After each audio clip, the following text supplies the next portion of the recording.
benn waxtu jot na ci seen télévision ITV mbokk yi bisimila ci xibaar yi la ca gën a fës bokk na ci Ndeye Fatou Ndiaye Diop Blondin nekkoon ganu Mamadou Ibra Kane ci jury di dimanche daal di addu jëmale ci ñee bokk ca lu ñu bokk te ñu daal leen tekk loxo mu gis ne loolee dafa mbirum kumbaam ndey ak amul ndey ndax ñoom dañuy bokk ca dialogue national ba mu ne lu ñu bokk ñoom bokkuñ ci mbir mi leneen nit ci biir xibaar yi muy réquisition bi nga xamante ne njiitu réew mi def na ko képp kuy liggéeykat te nekk ci SDE waa syndicat ba nag ne duñu ci dal benn yoon fas yéene ne yóbbu mbir mi fu mbaxane doone benn waaye it donte sax njiitu réew mi daal na def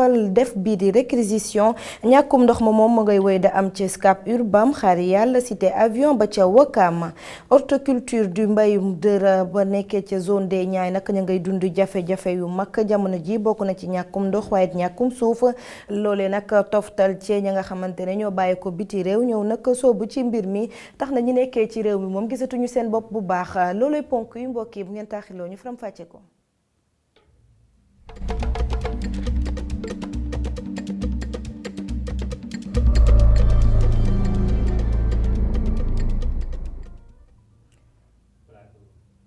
asalaamaaleykum mbokki xibaar yi dañu koy door rek tàggat yaram équipe nationale bu U20 bu Sénégal daal dinay dóor équipe bu Mali ci championnat bu zone UEFA ci loole nag mu nekk ay ndaw yoo xamante ne seeni at motuñu sax ñaar fukk ci ay at ay ndaw yu xarañ loole te Youssouf Dabo doon leen tàggat boobu lépp final nag ni ñu ko waxee léegi mu ngi doxoon ci diggante réewum Sénégal ak Mali Sénégal nag dóor ñaari bal ci dara réewum Mali ñu wax ci leneen ñu ko junjee ci ndorteelu xibaar yi njiitu réew mi nag def ab décret boo xamante ne dafa am réquisition képp kuy liggéeykat te nekkee ci SDE nga war a wéyal sap liggéey moo xam syndicaliste nga mën nga liggéey te bokkoo ci mbootaayu syndicaliste yi direction ba nag amaloon napp ndaje ngir xool yeen matuwaay la ñuy tekk ngir sóobu wàcc liggéey ba comme na ko décret bi waxee Tidiane Cissé. ginnaaw ndogal njiitu réew Macky Sall ngir réquisitionné li nga xamante ne moom moo di liggéeykat ndox bi ñi jiite société bi di SDE gis ni loolu amul benn problème ñoom li ñu gis moom moo di dinañ def seen kéem kattan ngir rek respecter décision boobee. njiitu réew mi ci wàllam la nekk gouvernement bi ci wàllam la nekk mooy bu xoolee mbir yaakaar ne war nañ cee tàbbal kàddoom wala mu jël ci dogal mu jël ko ci wala mu wax ci loolu lay def ci mbir mi. ñun ay liggéeykat lañu. dañu jàpp ne ay professionnels lañu dañu jàpp tamit ne ay républicains lañu kon amul laam-laamee ne dogal boobu njiitu réew mi jël ak gouvernement bi nit ñu ko sante noonu lañ koy defee duñ ci bàyyi lu toll ni tarfatal ay ni ci noonee la direction bi taxawal ab réunion de crise ci suba si ngir rek jël ay matukaay ngir rek mën a respecter li nga xamante ne moom la président bi bëgg. maanaam ndax usines yi ñu ngi dox. ndax forage yi ñi ngi dox ndax clients yi ñi ngi leen di toppatoo ni ñu ko bëggee maanaam ku bëgg branchement ku bëgg résiliation ku bëgg leneen ndax ñi ngi lay toppatoo ñi ngi toppatoo tamit tuyau yu toj yi ndax ñi ngi leen di réparer waaw am déet loolu yëpp la ñu war a xayma tënk ko incha allah tey jii dinañu jébbal njiitu réew mi dina ko yëg bokk kilifa yi fan la ñu toll ci loolu yëpp. ay weer yaa ngi nii ñii di liggéeykat ndox bi di am ay tiraillement ak li nga xamante ne moom moo di nguur gi ñoom li ñu bëggoon moom moo di état bi may leen lu toll ci 15% ci capital société bi nga xamante ne moo nar a yor distribution ndox bi waaye ci ab décret bi mu jot a génne ci àjjuma ji njiit réew Macky Sall jox na leen lu toll ci 7%. ñoom intersyndical ba nag ci seen wàll fa ñu taxawoon poussé wuñu fa maître nee nañ nag dañu leen jox la nga xamante ne moom la ñuy laaj waaye te li ñeel wàllum décret bi ñu ne duñu ko nangu benn yoon ndax dañoo violer droit wu grève te mbir mi nag daañu ko yóbbu fa mbaxal doone benn moo xam ci biir réew mi waaye it bu ko ñoree dañu ko yóbbu ci biir biti réew Elimane Diouf mooy secrétaire général bu intersyndical bi. pour ñun buñ demee ba moom mu war a intervenir le président war na jiital leneen lu dul di jël ay mesures extrêmes mooy bloquer jéem a bloqué grève bi alors que loolu du solution. xeex lañ ko gisee et loolu bu cëram moom président de la République. président de la République li muy jiital d' abord mooy dialogue. Sénégal dëkku dialogue la. et bu jëlee mesure extrême comme ça syndicats yi dinañ ko jël à la juste mesure. toutes les centrales syndicales du Sénégal aujourd'hui ils sont menacés parce que le droit de grève kenn mënu ko xëy rek téye ko noonu. donc yaakaar nañ ne dinañ topp décret bi fañ ko war a topp ci tribunaux yi. dinañ ko topp fañ ko war a topp bitim réew ak suñu confédération internationale yi auprès du BIT ak. nu ñu ko junjee nag ci ndorteelu xibaar yi jàpp leen ne ci wàllum ndox mi gox yu ci mel ne Scat Urbam Liberté 6 Ouakam Cité Avion foofee nag amul pépp ndox donte sax njiitu réew mi génne na ab décret daañ ci dellusiwaat ci suñu yeneen jataayu xibaar ak suñu ndaw Abdourahmane Ly ñu àddu wax ci leneen ñeel wàllum pétrole beeg gaz beeg yorin wi nga xamante ne moom la ci réew mi war a amal loolee bokk na ci la ñu doon waxtaanee ñoom waa AFP amalu nëpp forum ngir xool ab saytu ci seen parti bi fu mu toll ndërmeelu nañ nag ci bu baax ci wàllum pétrole beeg gaz bi nag ni mu ñoree askan wi ñu déglu ci njiital parti ba di Moustapha Niass. pétrole bi ak gaz bi mu àndal depuis ñetti at Sénégal yi ñu ngi ci di wax seen diggante ñu ngi werante ñu ngi diisoo ñu ngi jokkowante AFP ñi ci nekk muy góor muy jigéen muy ndaw muy mag débat boobu AFP mu ngi ci. ñun dem nag ba ci kanam ñu ne waaw léegi jot nañu toog waxtaan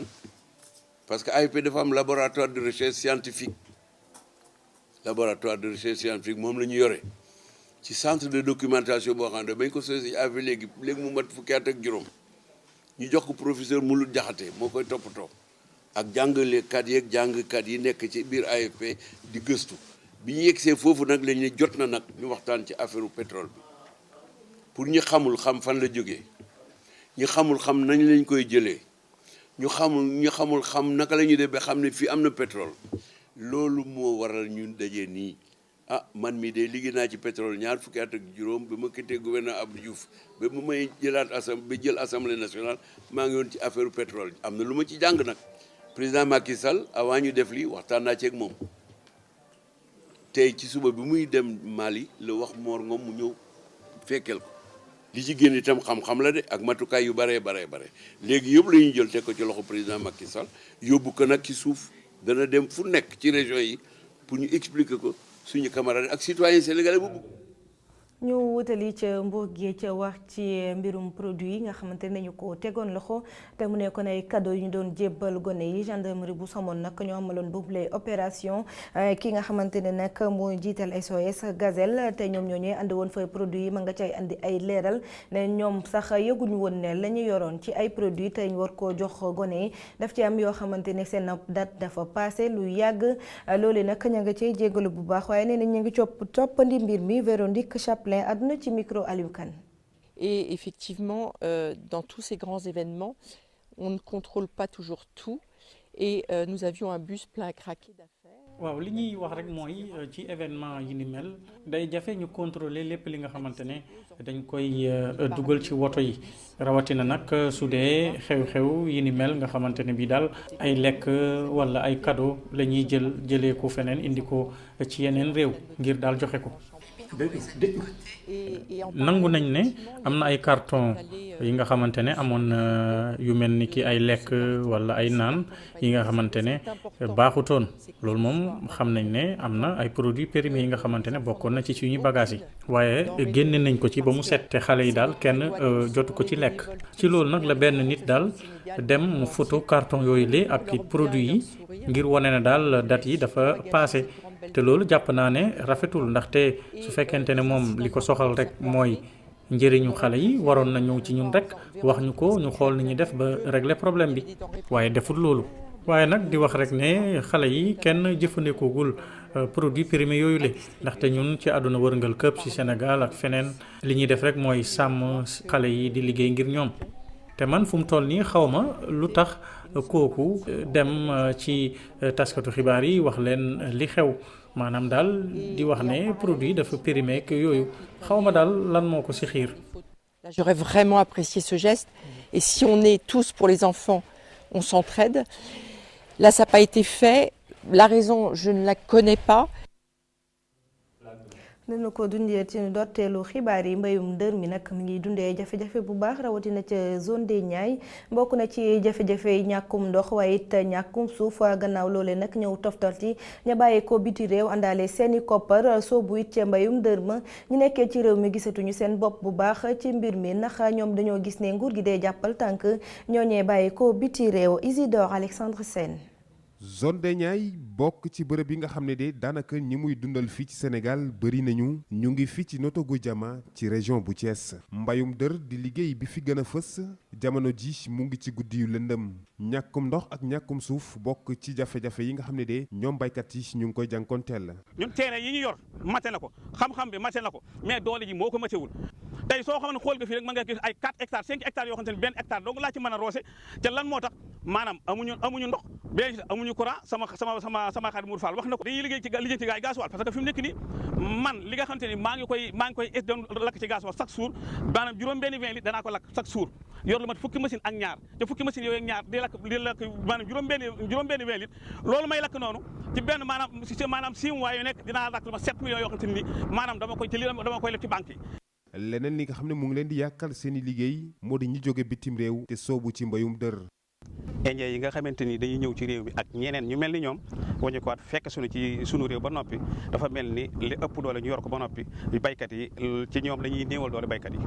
xëy na gouvernement Sénégal xajal leen wañu ko ànd ko ak ñi nga xamante ni mooy maire yi ñu wañu ko waat dellusiwaat di dagg suufu Sénégal di leen ko jaay wala bu ñu leen ko jaayul dañ leen koy luyee parce que bu fekkente ni dañu la wax ni la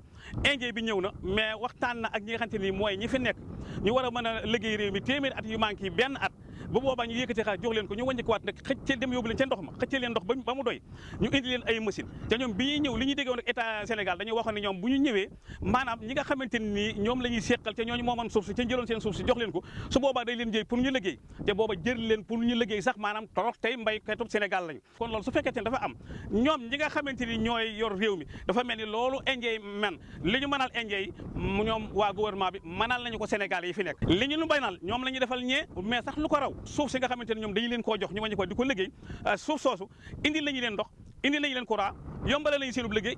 kon ñoom dañoo ñi nga xamante ni ñooy taxawu mbay mi ak ñi nga xamante ni nii maanaam ñoo dox diggante indien yi ak gouvernement bi kon ñoom dañoo ànd ak indien yi mais indien yi nag nañu xam ni jëmuñ ci baykat yi kese parce que indien yi gis nga ñu ngi commencé raam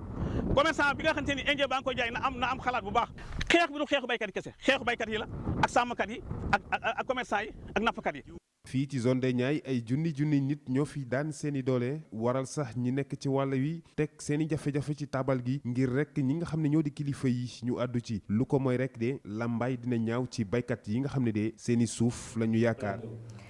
juróom ñaar lañu ñoom ñu bokk ci mouvement li ñu bokk te ñu leen daal di teg loxo gannaaw nag ba ñu doon amal ak doxub ñaxtu Ndeye Fatou Ndiaye Diop Blondin di ko ñaawlu nag ne mbir mi dafa am kumba am ndey ak kumba amul ndey waaye it leneen lu mu ciy toftal mooy ñi nga xamante ne ñoo bokk ci kuje gi ñenn ñi moom nangu ñoo àddu jëmale ci mbir mi ndax ñoom sax waa àll yu bokk dañuy dem ca dialogue national bam déet ñu ne duñu fa tekk seen tànk moom moo nekkoon ganub Mamadou Ibra Kane ci jeudi dimanche Youssouf Konté. amul benn arrêté bi nga xam ne mënees naa tegu ci kaw ndey charte réew mi ci bu ñu sukkandikoo ci Ndeye Fatou Ndiaye Diop Blondin mi nga xam ne mooy co-coordinatrice plateforme bi di aar li ñu bokk te it mu ngi ñaawlu bu baax a baax di mu duppee kumba am ndey ak kumba amul ndey. À partir du moment où on a vu des partisans du pouvoir réclamer d'être reçus par le président. mais ñëpp gis nañu fii ay ndaw ñu bokk ci nguur gi di tëb grillé ca palais ba mais ñoom dara fekku leen ca lu dul njiitu réew mi dalal leen ñun nag dañ doon dox di ñaawlu yenn ci ndogal yi nga xam ne njiitu réew mi jël na ko loolu ci suñu gis-gis kumba am ndey la ak kumba amul ndey man ànduma tey ci réquisition bi nga xam ne njiitu réew mi def na ko ànduma ci suba. sortir un décret pour dire tous les fonctionnaires sont réquisitionnés non mais c'est de la blague. dogal bi nga xam ne njiitu réew mi Macky Sall jël na ko maanaam réquisitionné liggéeykat SDE yi moom leen Ndeye Fatou Ndiaye Blondin mu ngi koy nakkarlu mu ngi nakkarlu itam li mu duppee patt pataaral kuje politique gi mu ngi leen di woo ñuy fexe di àddu ci jafe-jafe yi nga xam ne sénégalais yi ñu ngi koy jànkonteel ci lu jëm ci dialogue national bi nga xam ne njiitu réew mi mee ko wootee aar lu ñu bokk du ci dem. Je dis à ces leaders que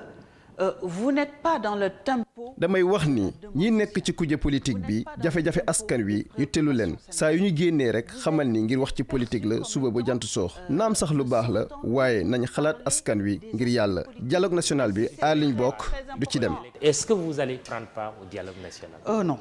Ndeye Fatou Ndiaye Diop Blondin mi nga xam ne mooy co-coordinatrice plateforme aar li ñu bokk mu ngi gën a dëgëral taxawaayam ci lii bu duppee xeex injustice sociale te it mu ngi xamle ni du mës a dellu benn yoon ci ginnaaw ci combat bi nga xam ne tàmbali ne ko maanaam fexe ba ñu libéré juróom-ñeenti doomi aadama yi nga xam ne jàpp nañ leen keroog ci marché bu ñu doon amal ci buntu palais présidentiel bi. moom Ndeye Fatou Ndiaye Diop Blondin yemul ci loolee képp daal di xuus ci fukk ak ñetti doomi réewum Sénégal yi ñàkk seen bakken ca wax ya gannaaw nag ba ñu jëlee gaal gi wutali biti réew li mu gis nag mooy Twitter fa nga xamante ne foofu la njiitu réew mi daal di jaar ngir mastaw ña nga xamante ne seen njaboot dañu cee loru mu ne loolee nag jaaduwul dafa ndaw képp waroon na xool la feneen foo xamante ne mun na fa gën a waxtaane ka njaboot gi ngir mastawu leen ñu déglu ay kàddoom. J'ai été effaré, peut-être qu'on y reviendra, de voir que même le président... man dama gëlëm bi ma gisee njiitu réew mi di tiwte di jottali njaalam lu baax la waaye génnewul noonu du xale yépp nekk ci réseaux sociaux yi te it génnul noonu sax ñu waxtaan ak ndaw ñi ci réseaux sociaux yi du ñoom ñëpp ci ne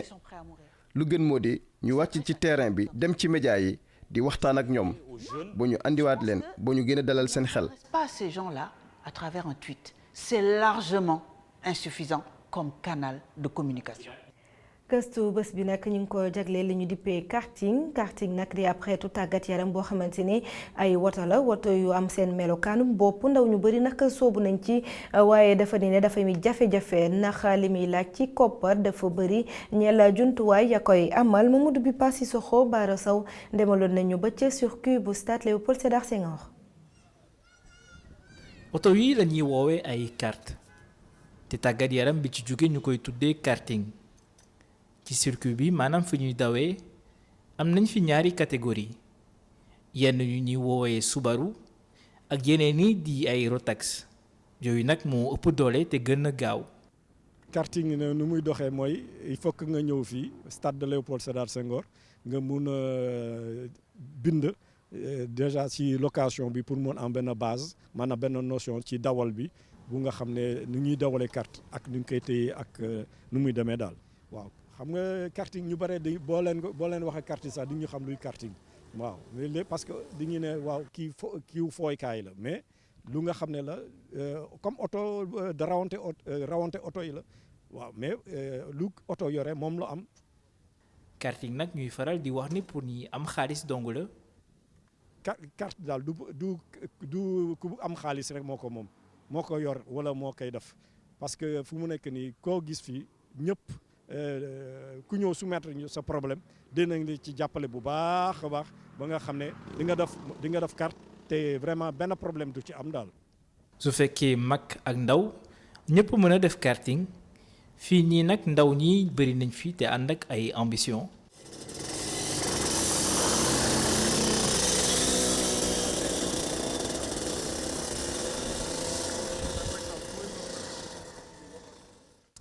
Jérémy Sassine mi ngi am fukki at ak ñett moom mi ngi bokk ci catégorie Rotax cofeel gi mu am ci woto yi nag mi ngi ko jëlee ci papam. Mon papa faisait des courses au circuit à Sindia et sama papa moo doon def course ci Sindia après mu doon def rallying waaye laata loolu yëpp da doon def karting mu ma koy expliquer man itam ci laa amee bëgg-bëgg def ko te yaakaar naa ni tey maa ngi ci bu baax a baax. tout ça m'a donné envie et dès que le kart a ouvert il m'a amené là.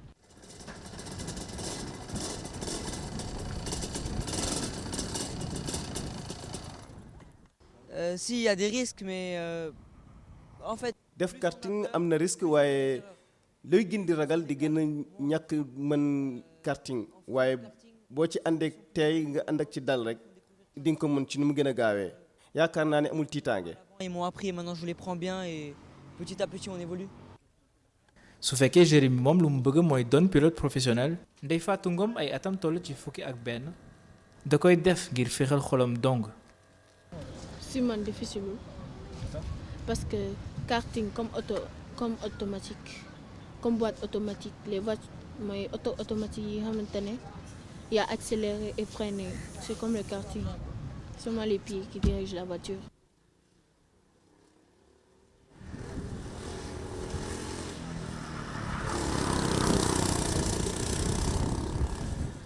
jigéen mën na def li góor di def comme par exemple ñii di football góor moo njëkk ko commencé football mais après jigéen ñi ils ont copié ils ont fait la même et ça veut pas dire que les garçons sont plus forts oui peut-être maa leen mën mais je vais rouler avec eux rek je suis plus déterminée et dama bëgg gagner championnat bi. su weesoo xam-xam ci wàllu dawal bi ngay mën am ci karting leneen mën na cee yokku lu ci mel ni xam bu baax lépp lu nekk ci woto yi. Voilà, donc là nous avons le frein, ici l'accélérateur, ici on a le volant et ça c'est ce qui prend le tour, ce qui prend le temps. bii mooy frein bi bii mooy accélérateur bi bii mooy volant bi ci bii la ñuy xoolee wattu bi yii ay poids la limite poids yi dem nañ ba 150 kilogrammes am nañ ay moteurs yu 21 chevaux yu 23 chevaux ak yu 30 chevaux waaye ñun yu 21 ak 23 chevaux yi la ñuy faral di dawal fii. On a des moteurs de 21 chevaux et des moteurs de 23 chevaux et 30 chevaux. Ceux qui sont autorisés sur le circuit, c'est 21 chevaux et 23 chevaux.